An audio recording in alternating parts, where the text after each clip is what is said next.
Bag,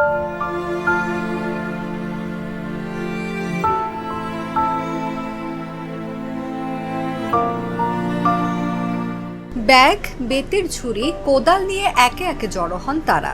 শীতের ভোরে যখন ঘুমে ডুবে থাকে নগরী, এই মানুষগুলো ছোটেন জীবিকার সন্ধানে, বিক্রি হতে মানুষ বেচা কেনার হাটে।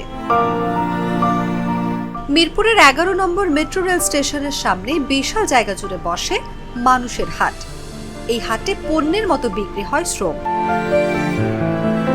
দেশের বিভিন্ন জেলা থেকে নিম্ন আয়ের মানুষ এখানে আসেন শ্রম বিক্রির জন্য। কাজের ধরন অনুযায়ী বিভিন্ন উপদলে বিভক্ত হয়ে খদ্দেরের জন্য অপেক্ষা করেন শ্রমিকরা। তাদের শ্রম বিক্রি হয় দিন, সপ্তাহ কিংবা মাসের চুক্তিতে।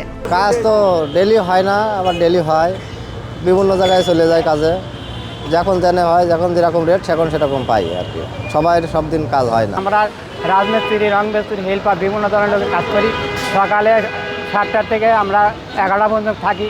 আমাদের মাঝে মাঝে কাজ হয়, আবার মাঝ কাজ হয়। যদি দেশের পরিস্থিতি ভালো হতো আজকে আগের মোটামুটি আমরা কামকাজ করে কোনো রকমে চলতাম। এখন বর্তমানে আমাদের কামকাজ নাই, কিছু নাই, আমরা অসহায় পড়ছি।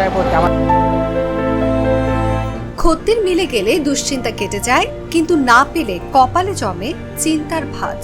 ফিরতে হয় শূন্য হাতে। কাজের জন্য শ্রমিক প্রয়োজন হলে এখানে এসে টাকার বিনিময় শ্রম কিনে নিয়ে যান অনেকে। আমার এখন কলাম ঢালাই চলতেছে 4th ফ্লোরের। তো ওখানে আমার এখন কিছু ওয়ার্কারের ক্রাইসিস আছে, যেহেতু ওনাদের নিড আছে যে ওনাদের এখন টাকা দরকার, আর আমার ওখানে লোক দরকার। তো আমারও নিড আছে যে আমার লোকের ক্রাইসিস, ওনাদের নিড হচ্ছে মানি। শ্রম বিক্রি করতে আসা বেশিরভাগ মানুষ রংপুর, গাইবান্ধা, নীলফামারী, চাঁপাইনবাবগঞ্জ, কুড়িগ্রাম, দিনাজপুর, নেত্রকোনা, ঠাকুরগাঁও, হবিগঞ্জ, সুনামগঞ্জ সহ দেশের উত্তর পশ্চিমাঞ্চলের জেলার।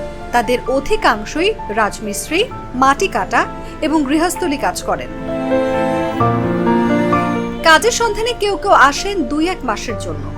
থাকার সুবিধা কিংবা ভালো কাজ পেলে থেকে যান বছরের পর বছর। আবার টানা কয়েকদিন কাজ না পেলে অনেকে এক হাট থেকে অন্য হাটে ছোটেন জীবিকার তাগিদে।